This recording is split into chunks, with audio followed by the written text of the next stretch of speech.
Okay, so today we're going to be talking about actually I didn't change that yet. It's not think, that's the last one we talked about. I copied the first slide, and it really should be habit 5, seek first to understand, then to be understood. So I'll have to change that. In fact, let me just go to the next slide, because that does have it. That's what we'll be talking about. So I played a couple of videos while people were coming in. Those will be two of the videos that you'll be expected to listen to in preparation for your various quizzes and your journal entry, because they help explain the principle of empathetic listening, which is at the core of this principle. How to really listen to people and really try to understand where they're coming from. Not to, as he was kind of trying to explain there, we tend to listen to people through our glasses, through our paradigm, through our life experience. And that's where we make the mistake. He was quoting the father saying, "I don't understand my son. He never listens to me." And that's the first problem. I don't understand my son because he never listens to me. And we think that we understand our sons or our, somebody's situation, whereas if we're not really listening, we really don't. Everybody is, while we have common challenges in life, we have a unique path that we're walking.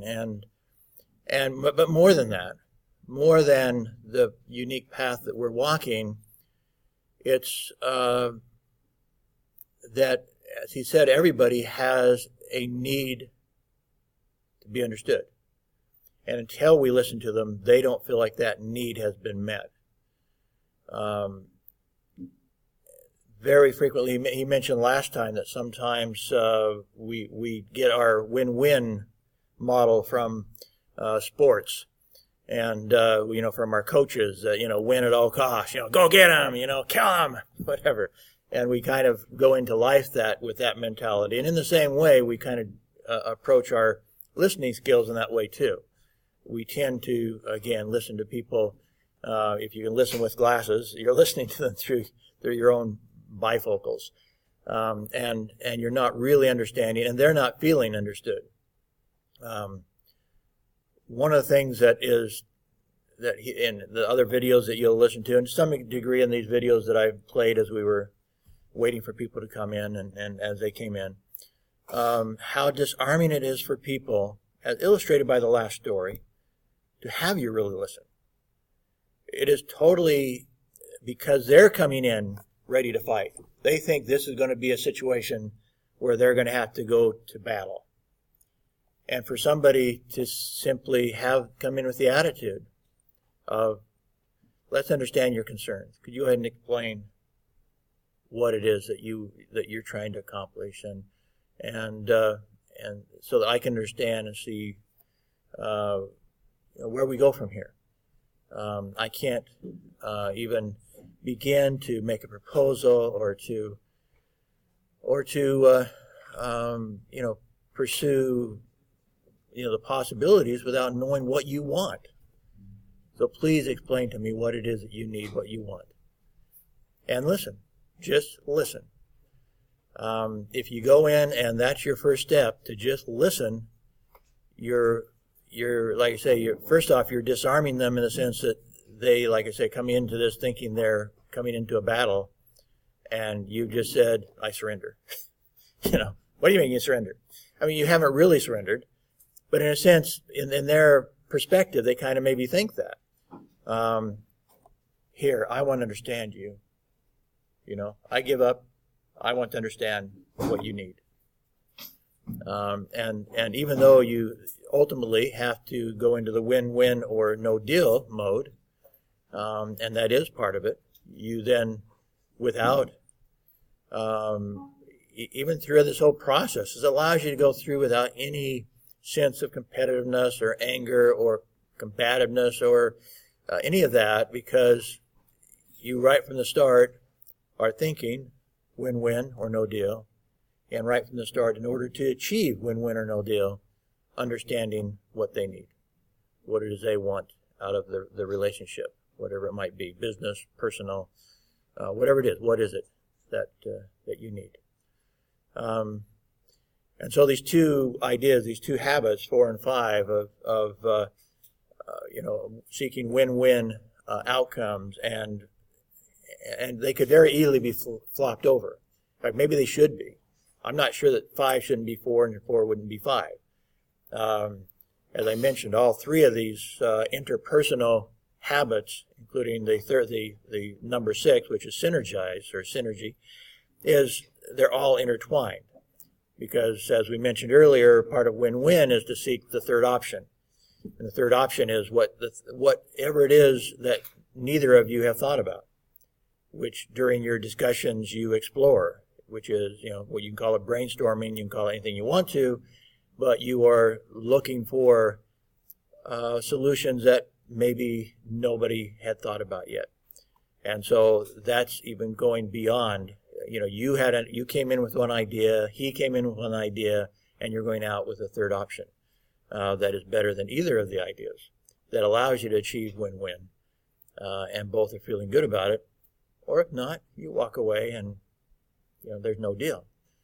Of course, there's some situations where no deal is not a desirable.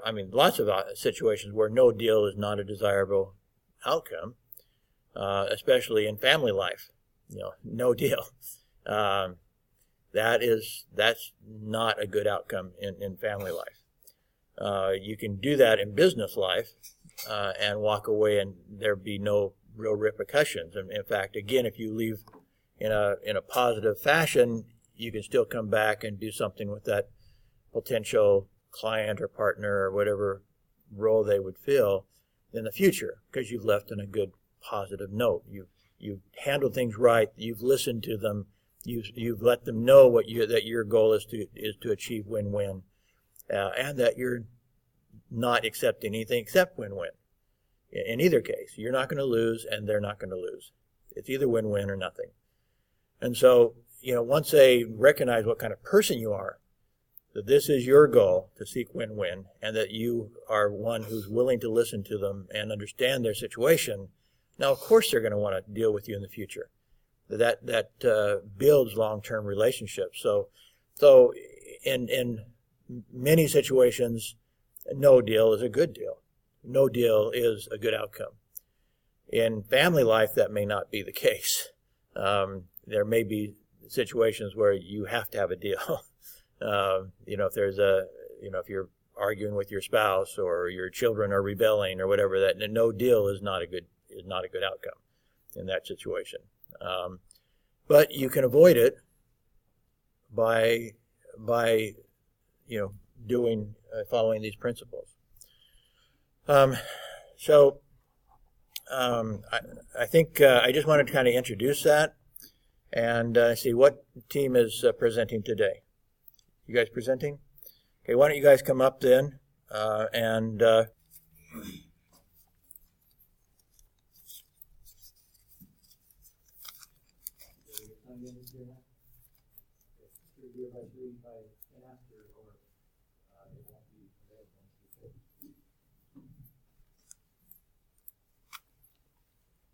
Good morning, Professor Ken and my classmates here. So, our group today topic is thinking about the thoughts. This is a chapter 3 of the textbook Courage Success. I am Go Chek Lee, and my teammates are Rob Jin and Lim Yong King. What is thinking? So, thinking is the process of reasoning and considering something. By thinking, you try to figure out the reason for something to happen, and you consider it by making the decisions to make a benefit for you. And thinking also involves the activity to create an idea to solve the problems you are facing now.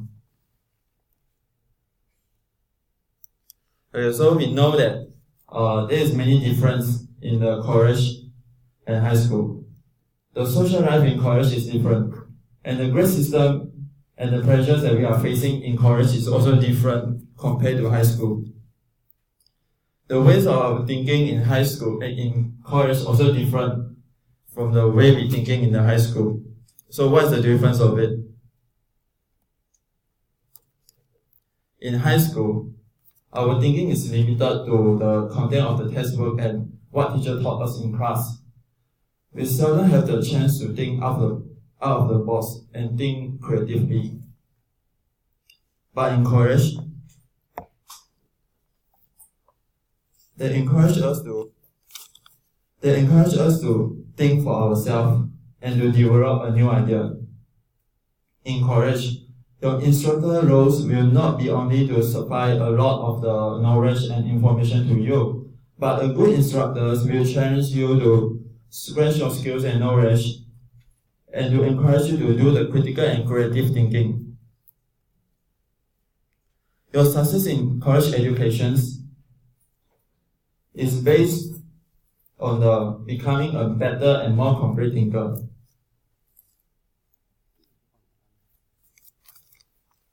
And now we'll talk about the types of thinking. In 1950s, a man called Benjamin Bloom had developed a classification of thinking skills that is known as Bloom's taxonomy.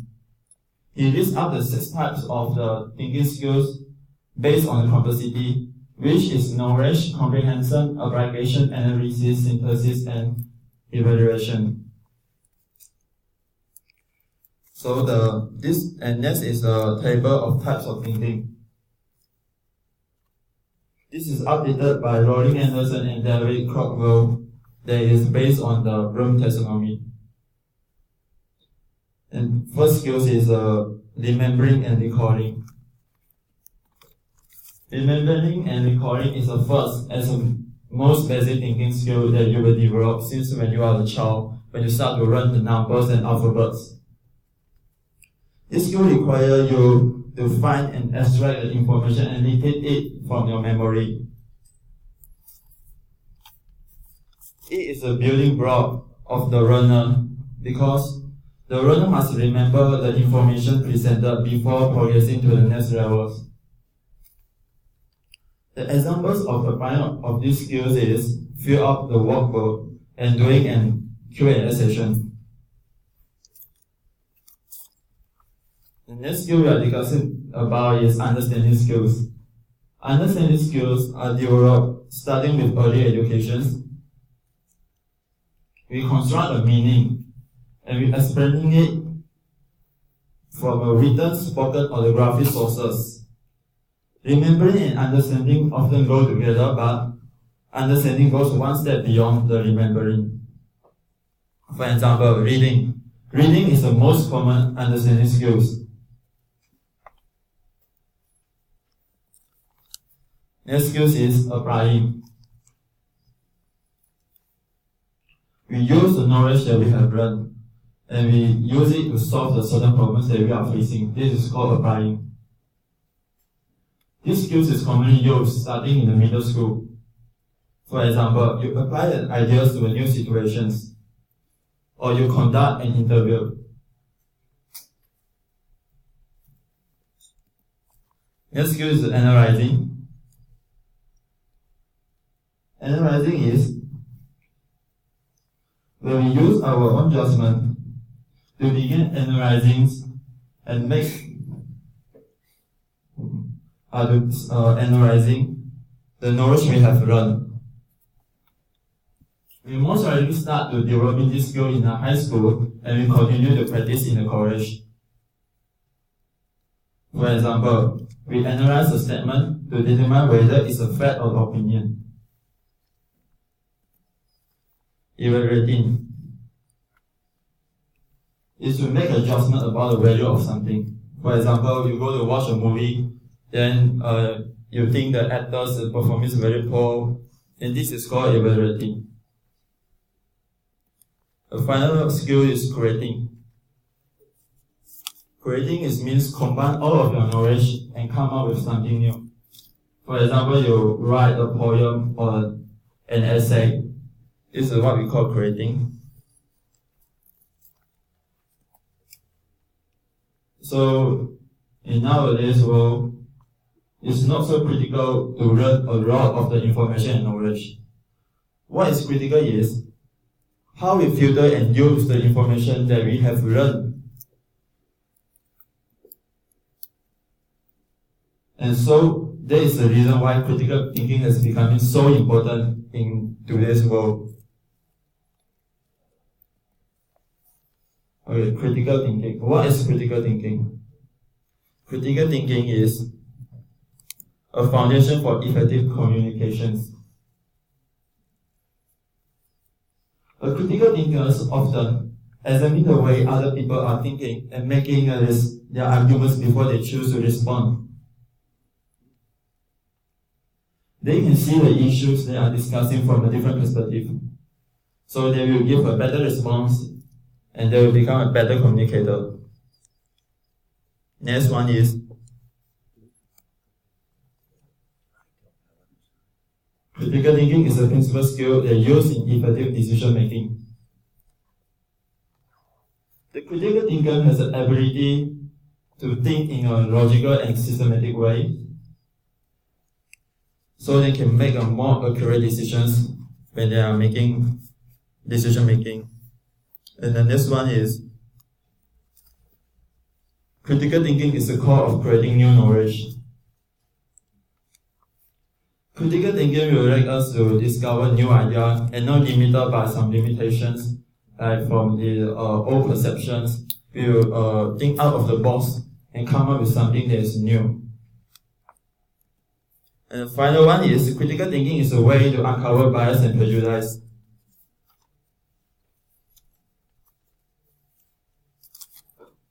Okay, because critical thinking will think from different perspectives and did not jump simply to one conclusion. And they also did not make a conclusion just based on one opinion or one statement. They will absorb all of the opinions and then come up with their own conclusion about something. So they did not so easily to have a prejudice of something. Now we talk about the critical thinking process. The critical thinking process is all about the questions that you have to ask yourself to understand a problem, and then getting all the information you have to complete your decisions. First of all, you have to ask yourself, what is the problem or issue I am really considering about? For example, your father suggests you to travel from your home to SMUM every day, but then you refuse to do it. You say you insist that you want to stay at a hostel. So you have to ask yourself clearly that, are you really against this idea or you just want to establish your independence? The next question is, what are my options? You have to figure out all of the options that you have. In making decisions, it's helpful to ask yourself, what is the worst thing that will happen in my scenario? What is the worst thing that will happen if I choose these options? Examining different points of view is important to help you to choose the most suitable options. And the third option, what do I know about each option? Make sure you collect all the information about each option. Make sure you know clearly what is the strength and weakness of each option, and know the consequences of each option. The final question is, how good is my information? It's time to evaluate the quality of the information you have collected. Consider the sources of the information and think of your own opinions of the information that you have collected. And ask yourself, are there any errors or fallacies in your logic? Next, we will talk about the fallacies in our daily life that we will facing and how to avoid them. The fallacies that we are facing in daily life, including, first of all, generalizations. Generalizations means you're making assumptions about a whole group of people based on an inadequate sample. For example, we say that all engineering students are nerds. Yeah, but I know it's not true, right? Any engineering students here? No, but I know that engineering students, but they are not at all. So how to avoid this to happen is, you increase the sample size and draw your conclusion by using the word of some and many. Some engineering students are not, many engineering students are not, but not all of them. And next one is false cause. False cause means you're drawing improper conclusions through sequencing. That is, you straightly jump from A to B, then you say it's must A that causes the B to happen. For example, it's dark now, which makes the situation very dangerous. But the error in here is, it's not the dark that makes the situation become very dangerous, it's other factors such as maybe there's got a thief, maybe there's other accidents that happen. So to avoid this to happen, you need to make sure you can explain clearly the process of A causing B. And next one is personalizations. Personalizations means you're inserting the personalities inappropriately into an argument. It's common in political arguments. For example, I didn't support our Prime Minister. Why? Because I think the way he's smiling, his hairstyle, the way he's speaking, I didn't like his style, his appearance. So I committed the error of personalizations. We should focus on the facts, not on the personality or the behavior of this person. The next error is everyone does it. Everyone does it means you justify an issue based solely on the numbers of people involved. For example, all of my friends say that smoking is good for health, so I will start to smoke because all my friends say it's health for human. But does it mean that smoking is really good for us? The answer is no. The smoking is still bad for our health. The popular positions is not always the right one. The majority is not always the right side, and we should cautious of arguments that rely exclusively on one set of numbers. The next error is appearing to authority. Appearing to authority means that using an endorsement from someone as a primary reason for supporting a point of view. For example, I claim that to be successful we must sleep only 4 hours per day. This is what I heard from Dansui from I think from the speech he given last time in Xiamen. Yeah, but it's not true, but because it's not suitable for everyone. It doesn't mean that if I sleep 6 hours or 8 hours per day, I can't be a successful person. We should make sure the authorities that we are called are truly expert on the issues you are discussing. And next error is vague analogy. Vague analogy means that using irrelevant authorities in two subjects to draw conclusions. For example, I say Malays can't drink alcohol. Oh no, sorry. It's Malays and Chinese are all citizens of Malaysia, but Malays can't drink alcohol. So I say that Chinese also cannot drink alcohol. But it's a true fact because Malay can't drink alcohol because they are Muslim, but Chinese are not, so they can drink. So if you are using an analogy, make sure you identify the properties relevant to the argument you are making and see if the both share those properties. The last one is false dichotomy. You're setting up a situation which looks like they only got two options. For example, the most classical example that is stated in the textbook is America, love it or leave it. So this is a false statement also because you didn't have to leave a country because you don't like the country. So to avoid this error, we must try to figure out the third options of it, or we can analyze the strength and the weakness of each option we have.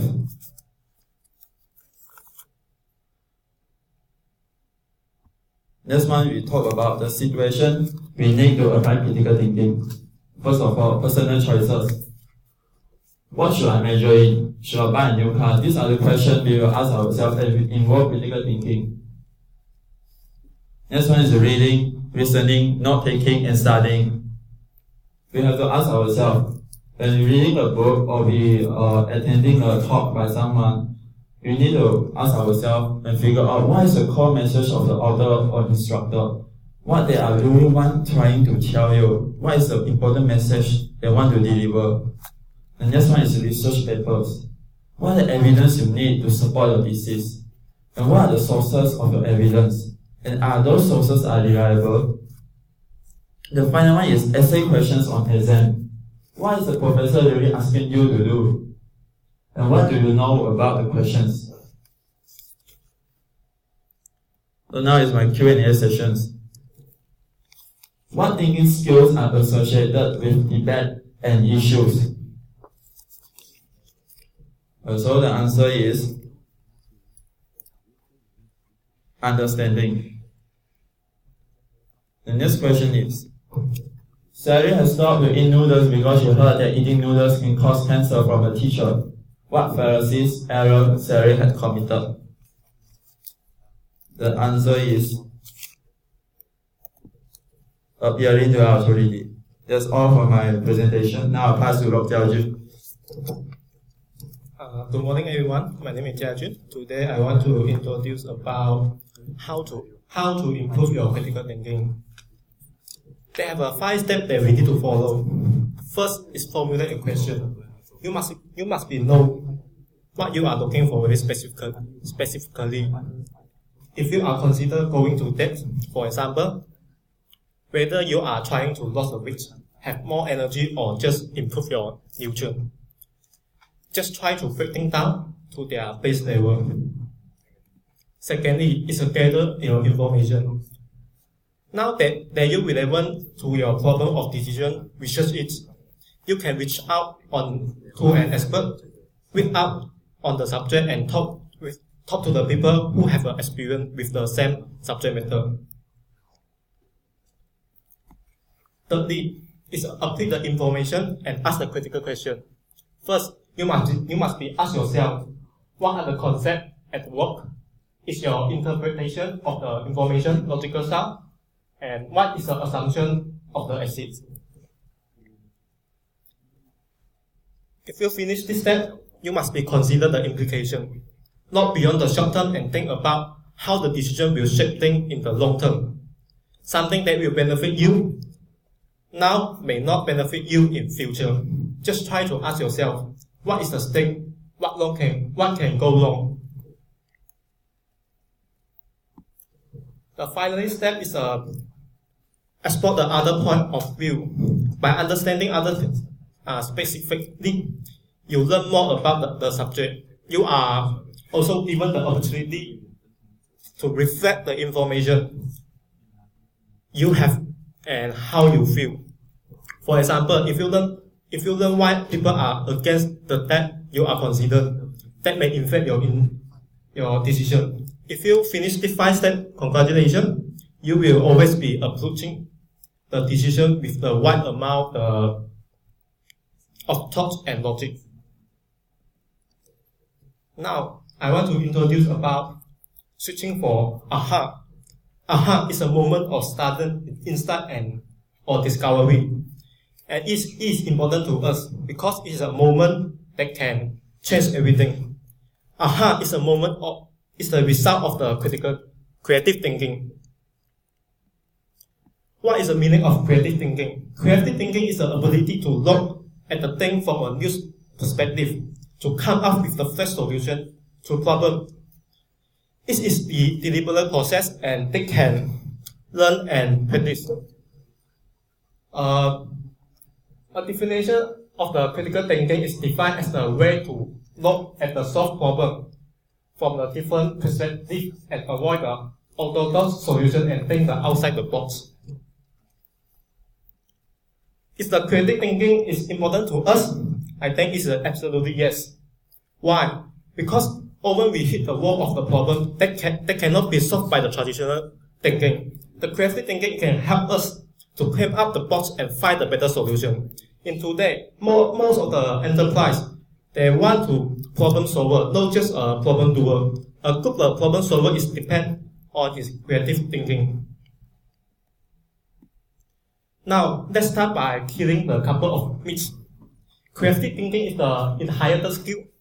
My answer is wrong. There is no. Creative is not something the people are born with, but it is a skill that is developed over time with the consistent practice. That people you think you were born creative because they have been practicing creative thinking since its childhood, stimulated by their present question and discussion. Is the creative thinking, creativity is a free-form thinking? The answer is wrong. Because why? Because although the free-form thinking, it can free yourself from all preconceived notion, but free-form thinking is often lack direction of an objective. The creative thinking is aimed at the producing and define the outcome or solution. So, creative thinking is a recognizable structure. It has a strong logical foundation. Now, I want to introduce about the tips for creative thinking. There's a 3 ways that we need to follow. First, you must be fix your curiosity. Creative people have a habit. The habit is creating the information. They always like to reading. They like to reading the book, newspaper, magazine, blog, anything in any time. They can integrate the information they collect into the whole news concept. The more those ideas they have been exposed to, the more options they have for combine them and into the new concept. The good reading habits is important to increase your creative thinking. Secondly, develop your flexibility.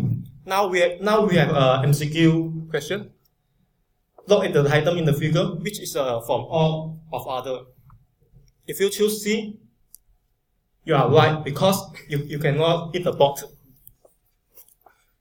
Maybe if you choose donkey, that's right. The can are only the animal on the chart. And if you choose boy, you are right because the B is only the item you can make the oil from. And if you're choosing the A, you're also right. Why? Because the apple is only the red item. This MCQ is tell us each option it can be right depending on your point of view. Life is a full multiple answer, and if we go along with only the first most option answer, we are in danger of losing the context for our idea. The value of an idea can only be determined by the competing in it with other. The multiple idea will also can help you to generate the new approach by combining the element from the variety of right answer. Now the third way is take a week. To hone in your creative thinking skill, you should also frequently to take a week and experiment. Creative is all about the trying the new thing and learn from the failure. When you fail after thinking a week, not only can help you to assess your assumption, but it also can help you to learn the valuable information, because our brain is made to learn from the trial and error process. If you want to improve your creativity, just try to reach it. Now it's a Q&A question. Is the creative thinking is an inherited skill? The answer is false. And second question is creative thinking is a deliberate process that can be learned and practiced. The answer is true. So this is my present.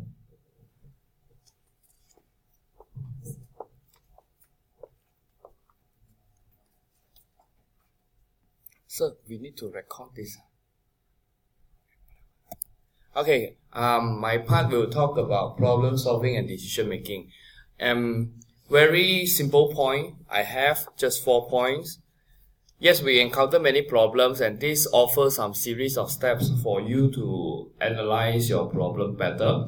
First step will be define your problem. So recently I have a problem, a serious problem, people say I don't look handsome enough. So this is not quite a well-defined problem when you say you're not handsome enough. So to make it more defined, you should say, maybe after some days, I think I just look fat.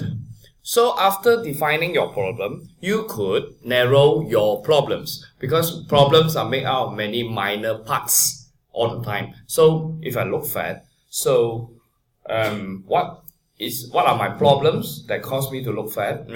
Eat too much, many suppers, sleep too late, never exercise, all this kind of thing.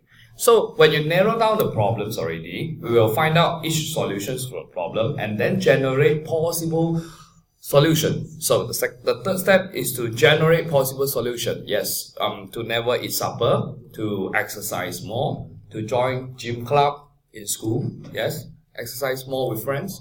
These are all the possible solution to my problem. And the last step, of course, will be to choose the best solution. So in my current situation, I think exercise would be the best solution to me. Yes, here offers a very simple 4 steps to problem solving.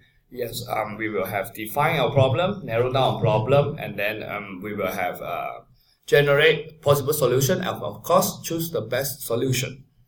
And then here comes to the conclusion of our presentation. My first partner talked about critical thinking. We should always re-evaluate our ways of thinking. To me, I feel our brain is a computer, yet our way of thinking is like an operating system, whether you are using Apple, Mac OS, or you are using Windows. Yes. So to evaluate your thinking skill is to upgrade your computer operating system. The better your computer operating system is, the better decision you can make. Of course, in uni, I don't think we can make very serious or fatal errors. Yet, we try to make the best decision all the time. And then for my second partner, he talks about creative thinking. And this, I think, is what we always lack of, because we always feel we are ordinary, we always feel we are just normal person, we will not make extraordinary feats. So we just deal with it. We always think never out of the box. And even if you think out of the box, you don't dare to try, and you never dare to take the risk. Okay? So for this, and then for my part is to talk about problem solving. Yes, many people, and not just many people, I mean me, or maybe, when we face problem, we run away. That's the best thing I can do. Yes. So next time, I try to solve it. Okay. So this is our presentation for our college success. Thank you so much.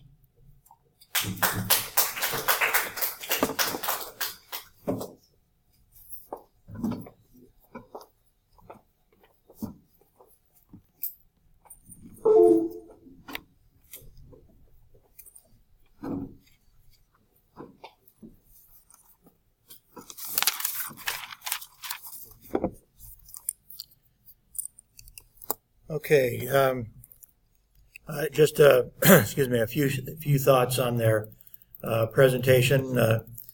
As I was going through it, I couldn't help but see some correlation between this presentation and what we're talking about with Dr. Covey's 7 Habits. As we let me get up to the front here.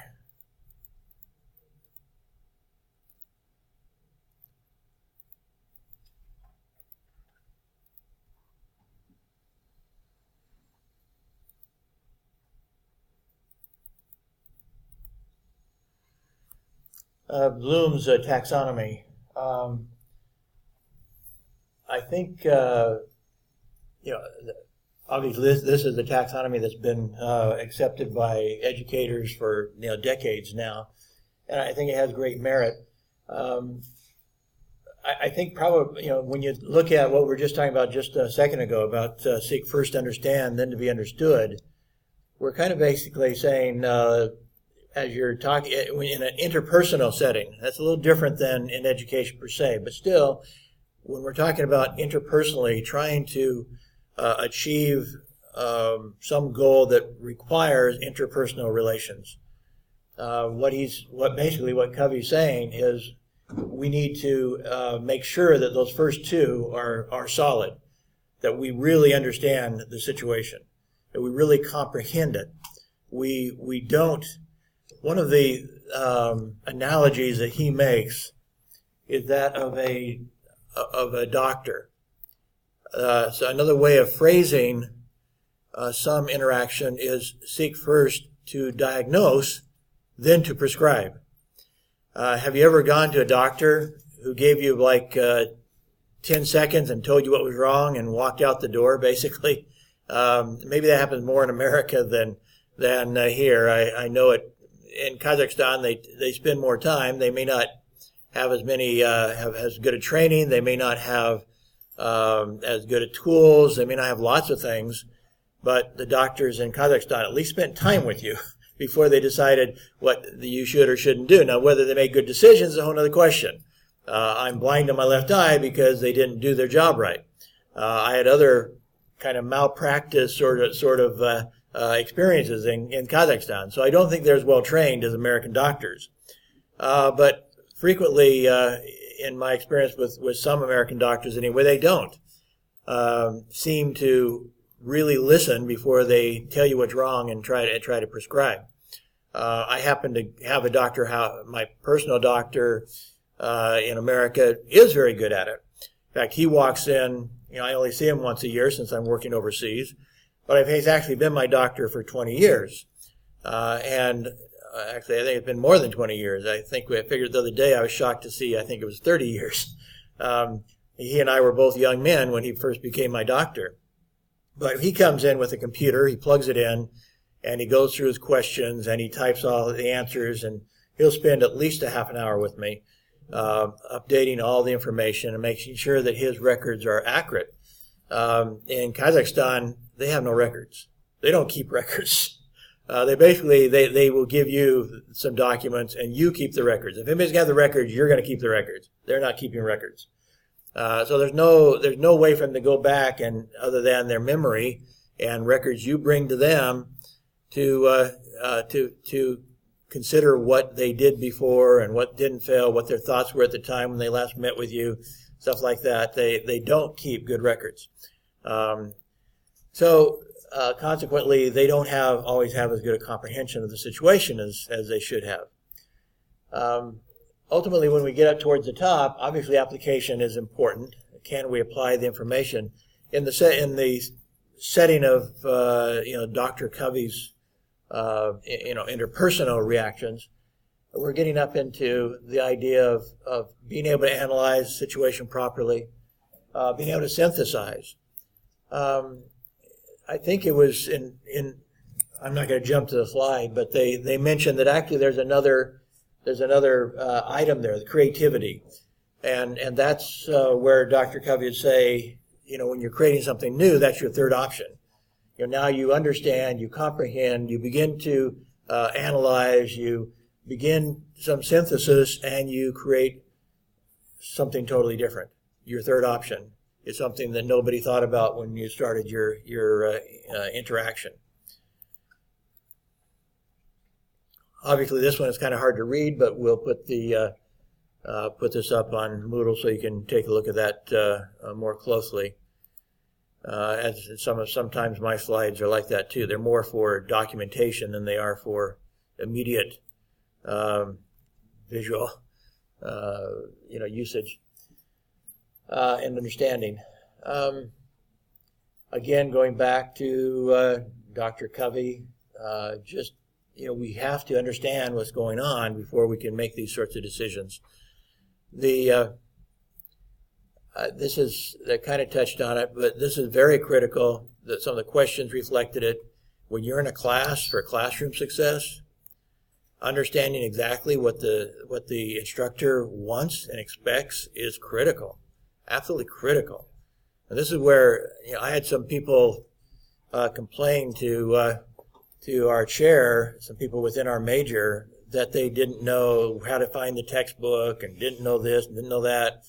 They obviously had never even bothered to look at the syllabus, let alone listen to me in class. Because I'd shown them on Moodle, here's the textbook. There's an e-book at the top of our Moodle site, and it explained where it is in the syllabus. And so when somebody does that, you're thinking, wow, this is kind of a lost cause here.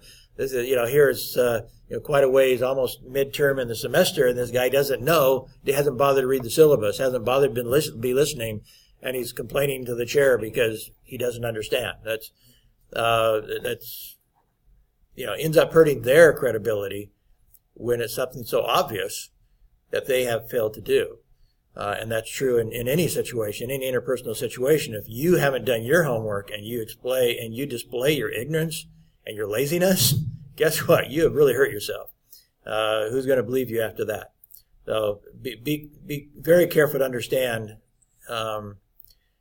And as I think I mentioned before, I tell my kids this, have always told my kids this, is that the most important thing you can do is listen in the class and listen to your professor, because he will tell you how to get an A. And somehow he will be communicating with you how to get an A. He will tell you what he wants. He'll tell you what he thinks is important. By analyzing what he thinks is important, you can guess what's going to be on the test. He's the one that's controlling this operation, and you need to get inside. I call it out-psyching. You have to psych out the professor. Every professor is different, and their expectations are different, but you can psych them out by listening to them, trying to get into their head. What do they want? What do they really think is important? You can psych them out and get an A. But if you're not listening, well, then you're just, you're undermining your own efforts. Because he is telling you what he wants, in almost every case, if not every case. Again, in the critical thinking process, you need to make sure you have all the pieces as you're considering stuff. In fact, when we look at this one here, I would kind of suggest that the first should be last and the last should be first, whatever. How good is your information should be perhaps your first question. Do you have good information? Before you even can start critical thinking, you have to ask yourself that question. Do I have good information? Again, this goes back to Dr. Covey. He's saying you do not have good information until you've listened to somebody, until you've actually had them explain to you what it is that they are experiencing, how they feel, what they want, what their goals are. Until you have that, then decisions related to any interpersonal relationship is going to be problematic. And so how good is your information? In interpersonal world, it is kind of like I said about listening to the teacher. That's true for listening to anybody. It's the father saying, I don't understand my son. He never listens to me. The sort of thing. It's the whole fact that we have not gathered the right information in our interpersonal relationships to solve the problems.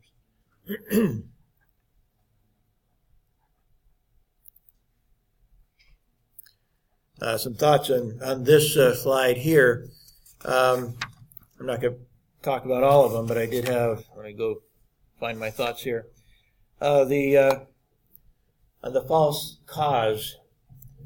This is where in science we have to be very careful between looking at correlation and causation. Just because things correlate doesn't mean that they're caused. There are weird correlations. In fact, some scientists get published a lot, but on a false basis. They basically just look for correlations and then they try to make sense of it. Whereas the real scientific process, the reason why you create a hypothesis is that you have a rationale going into it. You have a reason to think that you're going to have a certain outcome. And so if you don't get that outcome, then you have to go back to all of your literature review, all of your original thinking. There's something wrong in the way you're thinking, because if this is true and this is true and this is true, then this should be true, and it wasn't. Now you have to reanalyze everything. And so it's a totally different process in scientific, research than it is to just find correlations. You can find lots of correlations. In the field of communications that I'm in, some of the biggest questions are almost impossible to solve. They may seem like common sense, but One of the big questions is, does violence in media cause violence? And the problem is that you can't prove it. There's ethical questions. If you're going to experiment on a bunch of people, okay, we're going to experiment on these people. We're going to show them lots and lots of violence and see if they go out and be violent themselves. Well, there's ethical questions about that. You have human subjects. It's just difficult to come up with evidence of some things. You have with pornography. There is one thought that of course pornography causes things like rape, and there's evidence for that. I mentioned, I think, one of the mass murderers. I guess this is probably in my other class, my communications class, but there was a mass murderer, killed like 36 people or something. And just before they executed him, he went on national TV, basically asked for the opportunity, and told people that he had gotten into violent pornography as a child, and he felt sure that this is what ruined his life. And he's saying this knowing he was going to be executed, but he wanted people to understand that he felt like pornography had led him down the path he went.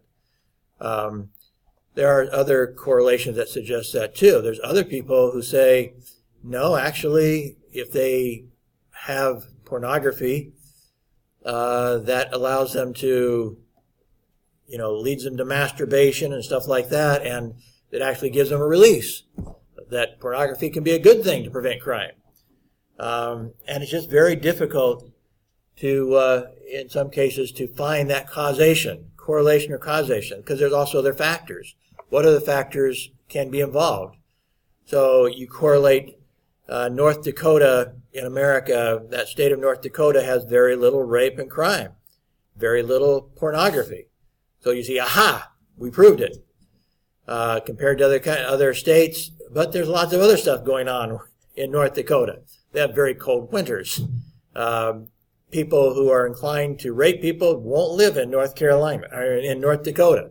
They're going to live in someplace warmer, someplace. They have other things that their life priorities are not fulfilled, let alone the rape, in living in North Dakota. There's very little in North Dakota. It's like moving voluntarily to Siberia.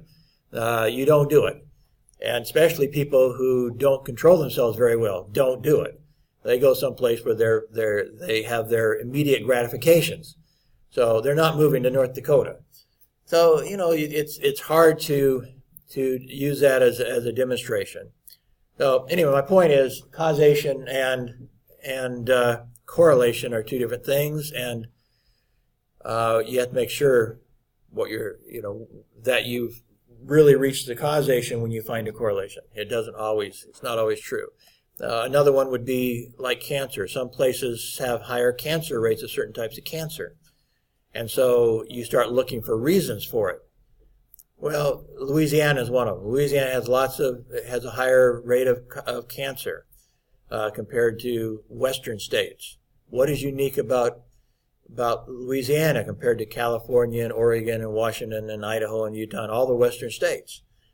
You're going to really jeopardize your thinking if you find you're going to find lots of correlations, but it may not be the causation.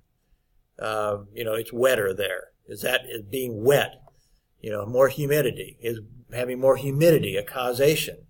You can come up with all sorts of correlations comparing Louisiana with dry Western states, but actually finding the causation is another question. So you need to dig a little deeper and don't be fooled by correlations.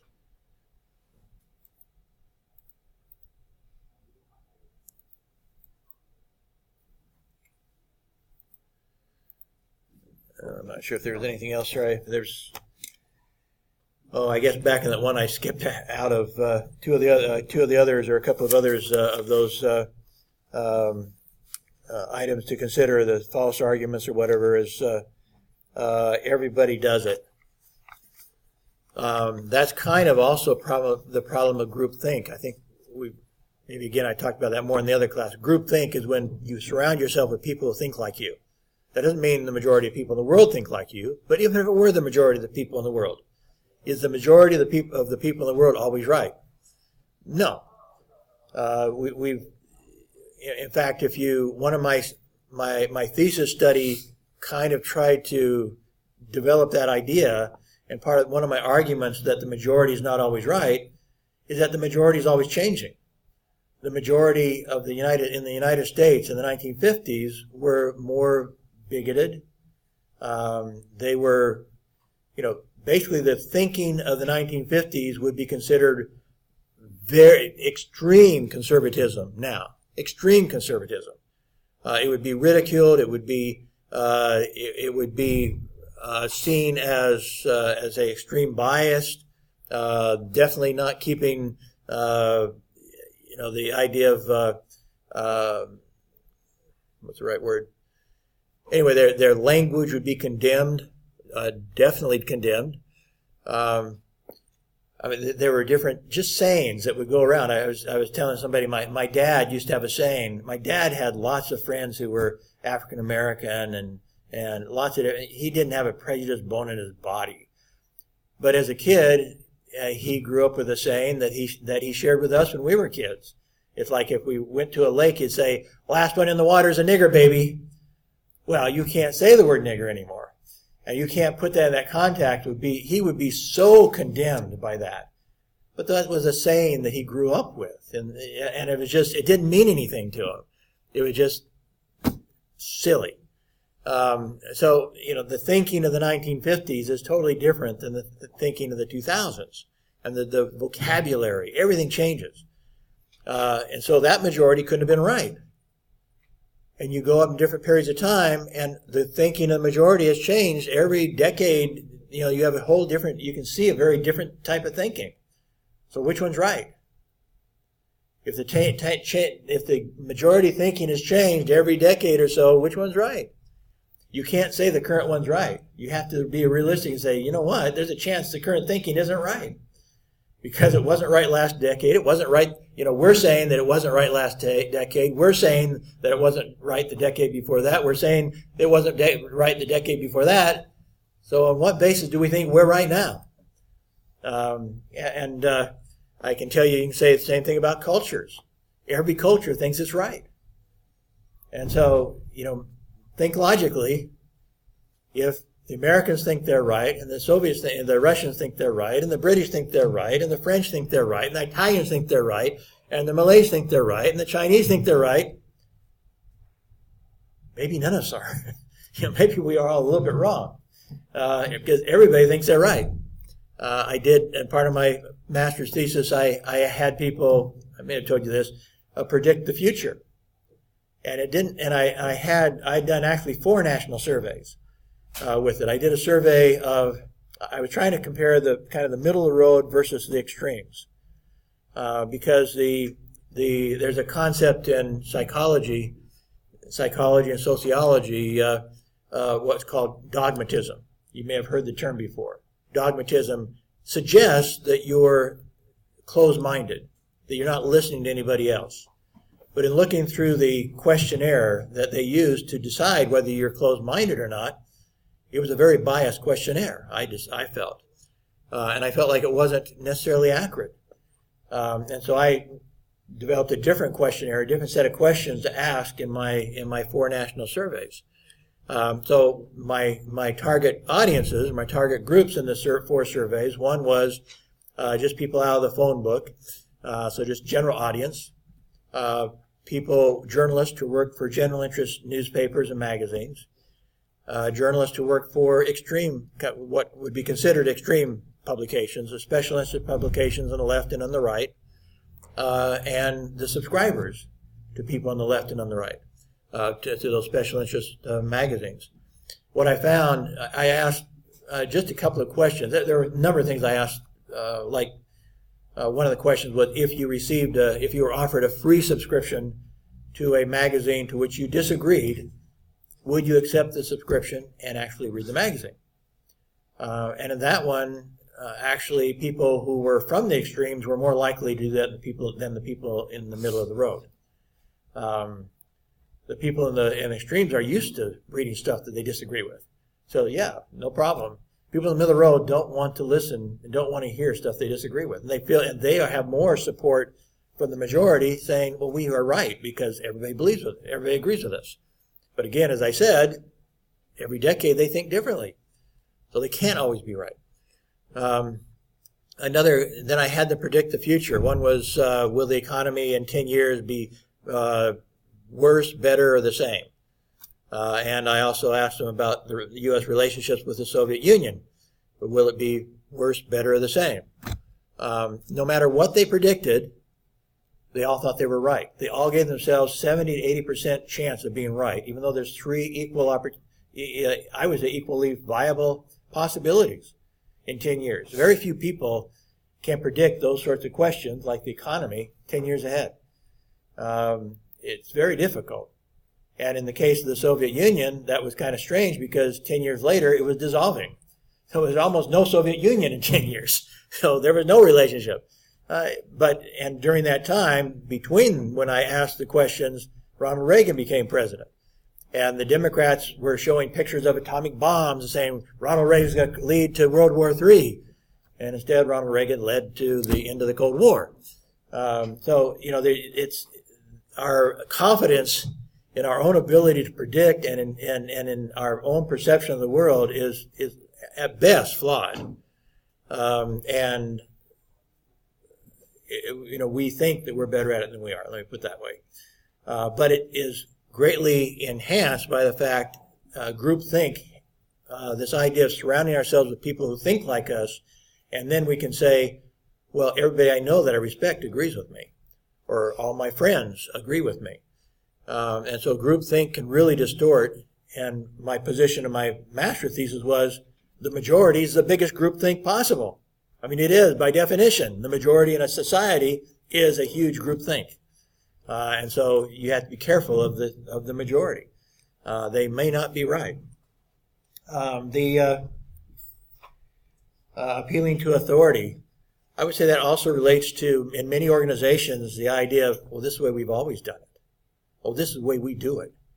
I mean, it's kind of vague appeal to authority, but when you start working in an organization, a bureaucracy and so forth, you're going to bang your head against the wall if you try something creative or if you propose something creative, because it's kind of a vague authority, but it is the idea, this is the way we've always done it, therefore it must be right.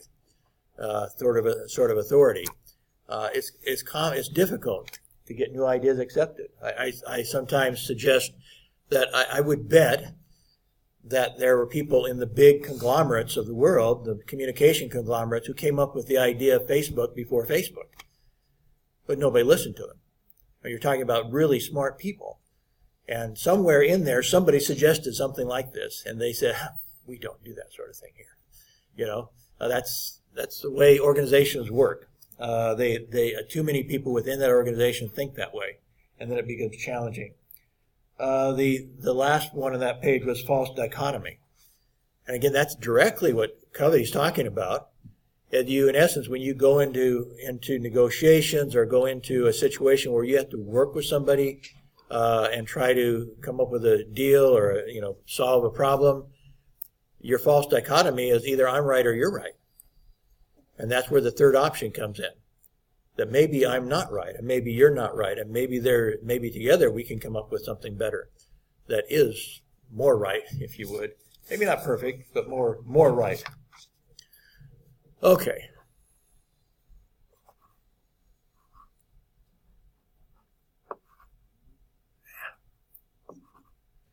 Sometimes my mouse doesn't, I don't know if it's just this tabletop is too soft. So my mouse starts disappearing.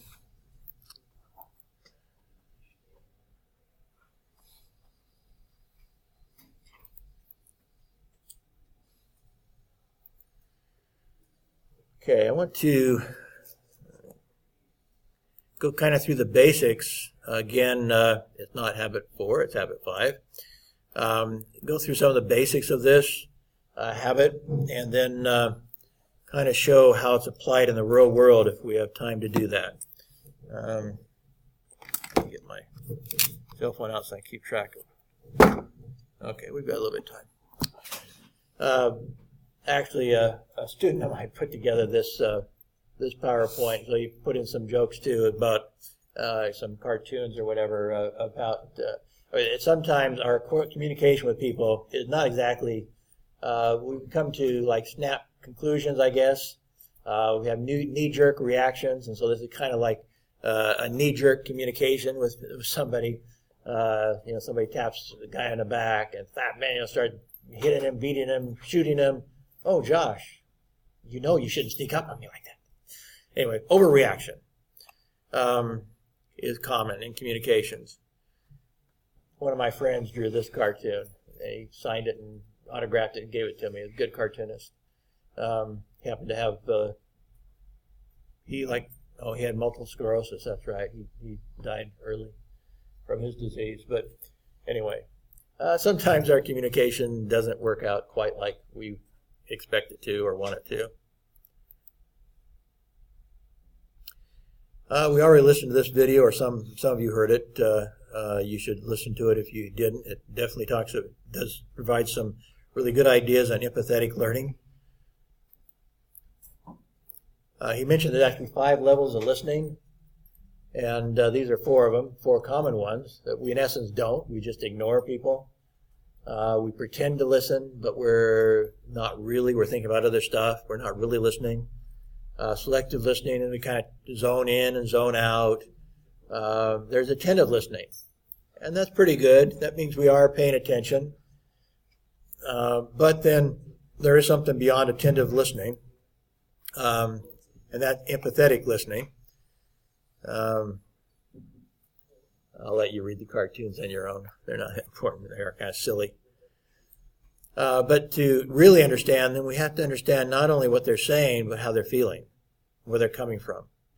And that's more empathetic listening then. This one's, again, kind of a sick sense of humor the cartoonist had that this guy's using. This one's longer, and maybe we will. Yeah, we'll go ahead and take these 13 minutes to listen to this video. It goes into a little more depth. As I said, we already listened to 2 videos as people were coming in, and those you can listen to on your own. But I'm going to go ahead and bring this one up.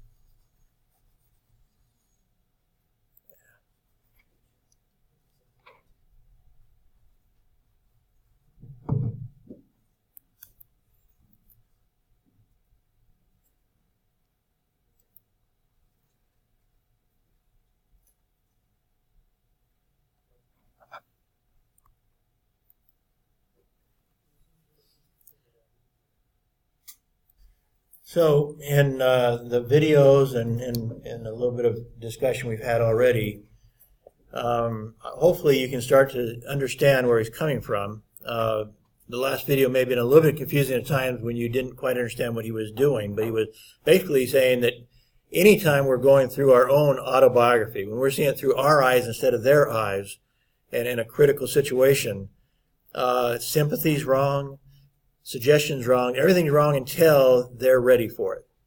And then, even then, be a little bit careful. Because if they are reacting emotionally, like, the idea of tutoring, suddenly it gets emotional. Well, now, you have to be empathetic again. And until that person is ready to make a solution. Now, this is a family situation here, that most of what he was talking about there, and where it can be highly charged, and where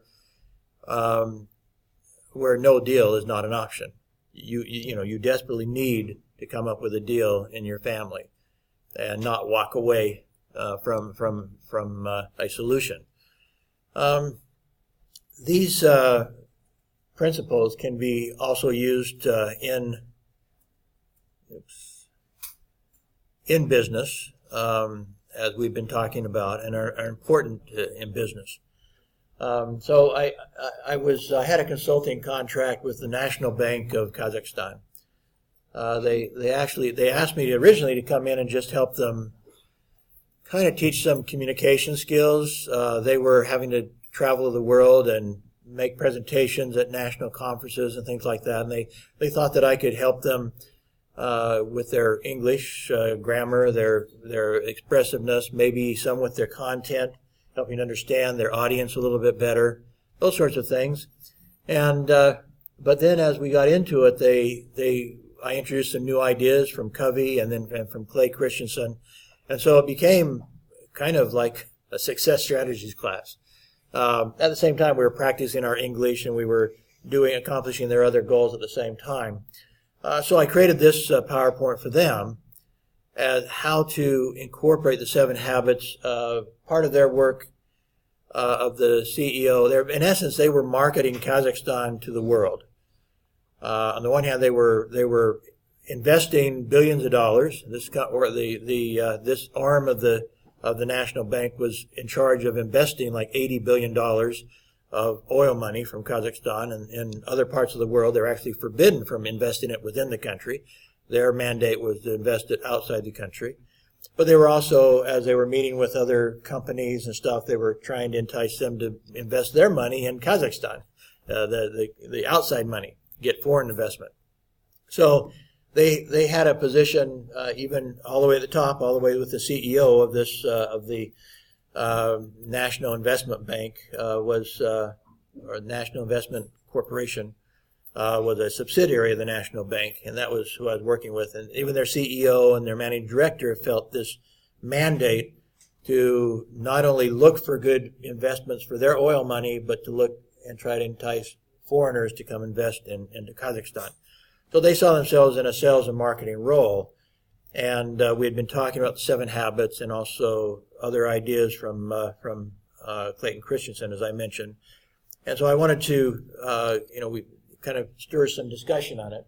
So we went through the habit 4 a little bit, and we went through the basics of habit 4 of seeking win-win, and the basics of, having an integrity, of actually having a core value that win-win was the right thing to do, and that everything you were about in negotiating or talking to people was seeking win-win.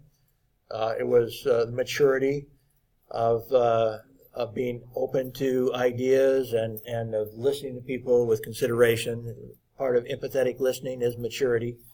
An abundance mentality of thinking that there's enough for everybody, that it did not have to one party win and the other party lose.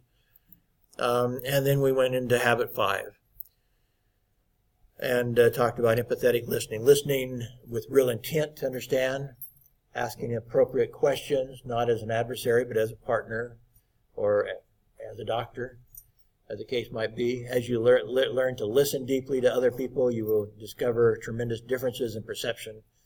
And the power of the paradigm, the power of thinking that I'm a doctor here, I'm somebody who I need to listen, I need to understand before I can prescribe. I need to, anyway, so that whole idea and the power of the paradigm that we've talked about this cartoon before can be quite eye-opening. So the idea of diagnosing before prescribing. We don't have much confidence in a doctor who doesn't diagnose before he prescribes. We want him to listen to us. Yet we also fail to take time to diagnose when we're talking to other people. We may not be doctors, but if we're out trying to wheel and deal, so to speak, if we're out trying to find partnerships in business, trying to sell our products, our services to people, we also need to be listening in order to service them properly. That's also true, of course, as I said, in other situations, employees, spouses, children. We need to diagnose before we prescribe. We need to understand where they're coming from, and that's empathetic learning. There's a type of marketing that I studied a number of years ago called Mandeville marketing. As far as it appeared to me that they created it soon after my training in it was in the mid-1990s. So it was less than 10 years after Dr. Covey's book came out, and I'm sure they based it a lot on the 7 habits. on habit 5 and habit 4 as well, to approach your marketing as a doctor would. And so even when you're trying to sell somebody something, you don't go in thinking necessarily that, I have to get a victory or I have to win this sale. But rather you go in to find out, is my product or my service of value to these people? Can I help them? And so you go in as the doctor. So it's kind of like being a specialist. Say you're a cardiologist. Well, a cardiologist isn't going to help somebody with hearing problems, right? And so the first thing you have to do is ask the question to find out if you're the right doctor. And if you're not, you don't feel bad about it. You refer them on to somebody who can help them. And if you're willing to do that, then you become more credible. If you think, well, I'm a doctor, I can help you with your psychosis or whatever, your foot problem, and you're trying to solve everybody's problems, you start losing some credibility in the process. So, you have to recognize that what you have when you're marketing or serving other people is not for everybody. And so you're not offended by them not needing your service. Just like you wouldn't be a cardiologist should not be offended if somebody doesn't want a service for their foot problem. So it's the same sort of thing. Be professional about it. Under the Mandeville approach, you seek empathetic, win-win listening to serve the clients. You approach this. I use this with the newspaper. The first newspaper I bought, I went out and when I first got there, I bought a newspaper from you really could call it a village. Only a couple thousand people in this village, but it was the center of a much larger area, agricultural area. So lots of people came to school there, and lots of people came in to shop there because there wasn't another big city nearly as close as this village was. And so it happened to be my hometown growing up. I, meanwhile, had gotten my college degree. I'd gone to Florida, been an editor at a metropolitan newspaper for a couple of years, and then came back and bought this newspaper. I was only the second owner. The people who created it had owned it for like 20 years, but they were getting too old to handle it. That was my first negotiations, actually, was I bought it for nothing. I bought it on an agreement that I would pay them a monthly amount until we reached the maximum. So they basically carried the loan for me. But I promised them, obviously, that they believed me, they trusted me to do this. Part of it was probably they trusted my dad, because he was highly regarded in the community. But that was the first negotiations. But then as I went out to sell advertising, I kind of felt like I was a beggar. I was out, please give me money, please give me money. Because a lot of them did not value advertising in that newspaper. They wanted the newspaper, but they didn't really think the advertising did them any good. And so they were buying the advertising out of charity, truly out of charity. And so I was out begging for charity. I didn't feel good about that, and I didn't feel like this was a winning formula to spend years begging local business people for their money, for their advertising. And so I started, as I talked to them and tried to understand why they would not value the advertising, I also then, about that time, I was listening to a marketing audio tape, I guess it was, about a person who sold insurance. And he was in a city where the newspaper had a circulation of 20,000. And he had put quite a bit of advertising in that newspaper over the years, but not on any sort of regular basis. Just hit and miss, once in a while put an ad in. And he, again, couldn't really feel in his business that he couldn't feel the impact of it when he would put money in. He kind of thought, well, it's kind of more or less pays it for itself, so I should do it once in a while, to get my name out there. But he couldn't feel a very big impact from this. And then he decided to change his tactics a little bit, and he decided to try to sell insurance nationally. He had a certain product that he thought he could sell to people of certain occupations and demographics nationally. So he ordered a mailing list, and this was before the World Wide Web anyway. And so he was going to just send it out by mail. So he went to the newspaper where he had advertised before, and he asked them if they would print up flyers for him. And they did. They printed up 40,000 flyers for him, was what he ordered. But he still he hadn't received his mailing labels. And so he waited and waited for a little while, and the newspaper called him up and said, "Look, we have your flyers here, and you cannot leave them here. You have to come pick them up." They said, "Well, I have no place to put them." And they said, "Well, I'm sorry, we want to be of service, but that's not our problem. You have to pick up your flyers." And he finally said, "Okay, I tell you what. You have 20,000 circulation in your newspaper. Put my flyers into your newspaper, 20,000 of them. And if you'll just keep the others for me for another week, I'll pick them up. And by then I should have my mailing labels." So he put the 20,000 flyers into the newspaper. And just like in the past, he got a few phone calls. He kind of thought, well, maybe they paid for themselves. But his expectations weren't high. And he didn't, and he wasn't disappointed. Nothing much happened. But then next week, the newspaper's back on the phone again. You need to come pick up your flyers now. They said, "I still don't have my mailing labels." I said, "Okay, it's the same flyer. You have the same subscribers, but I'm going to put the flyers back into your newspaper again, and I'll reprint when I get my mailing labels. I don't know why I don't have the mailing labels yet, but just put the same flyers into your same newspaper, send it out to the same people, and I'll reprint later." Well, so they did that. They put the same flyers in the same newspaper, sent out to the same people, and what happened? His phone rang off the hook. Lots of traffic then.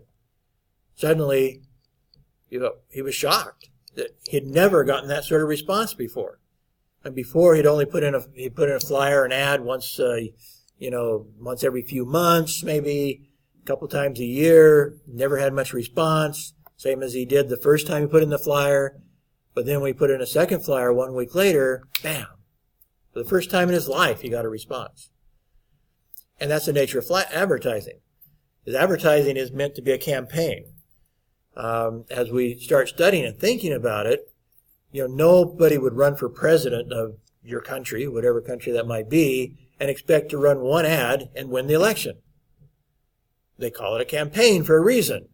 That you have to convince people over a period of time. You have to get them comfortable with you. You have to build your credibility. You have to share your ideas. You have to show the benefits of voting for you.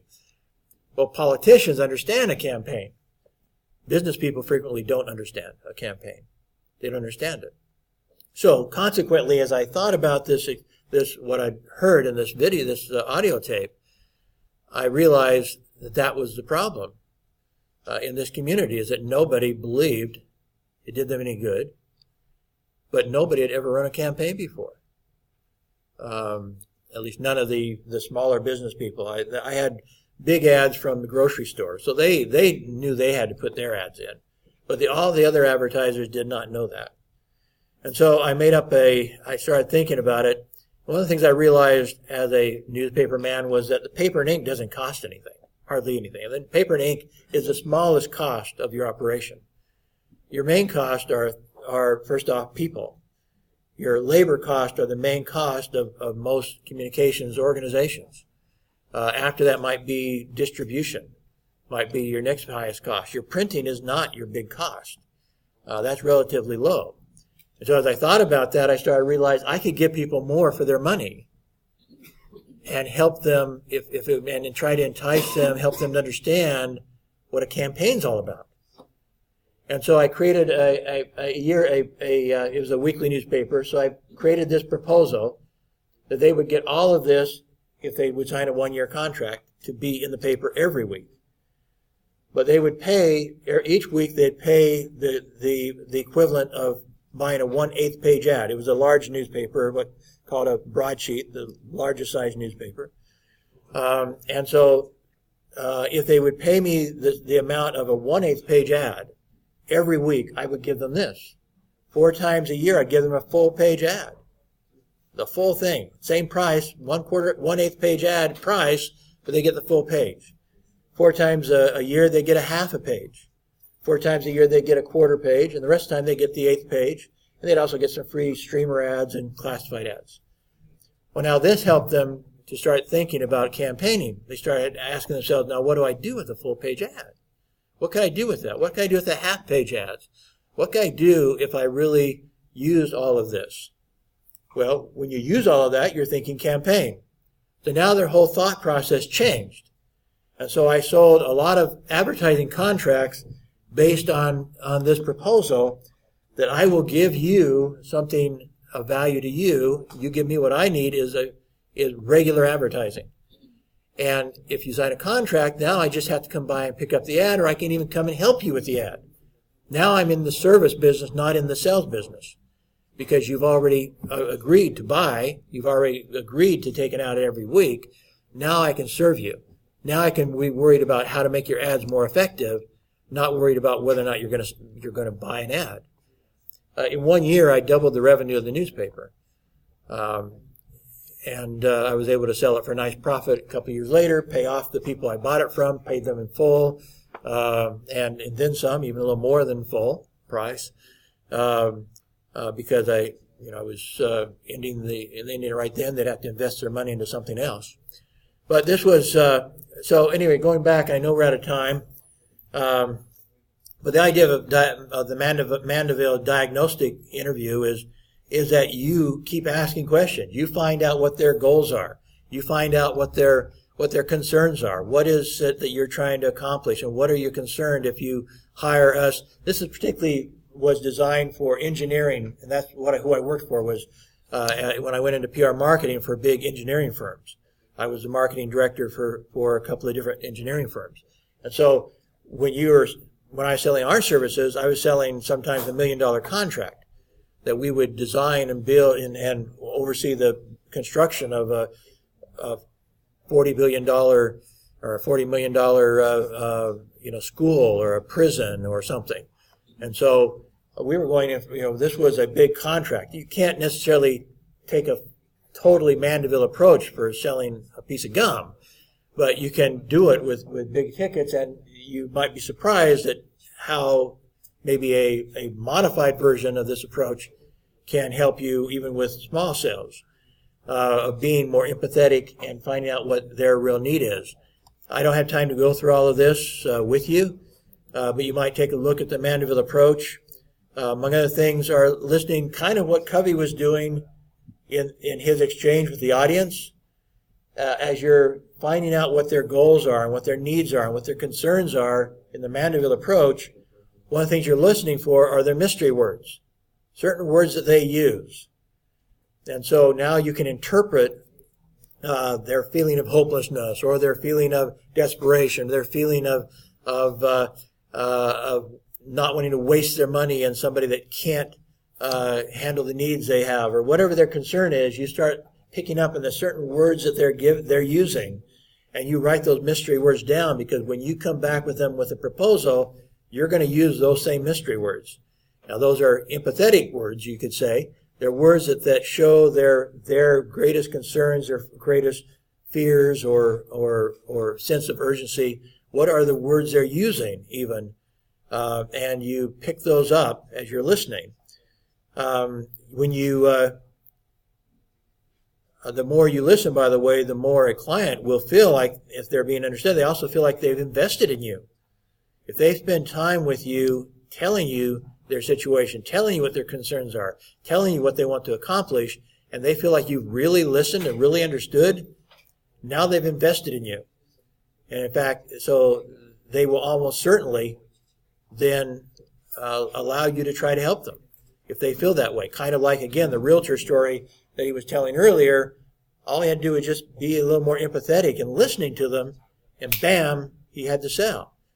He had been trying to wrap up that sale for months, and he couldn't wrap it up.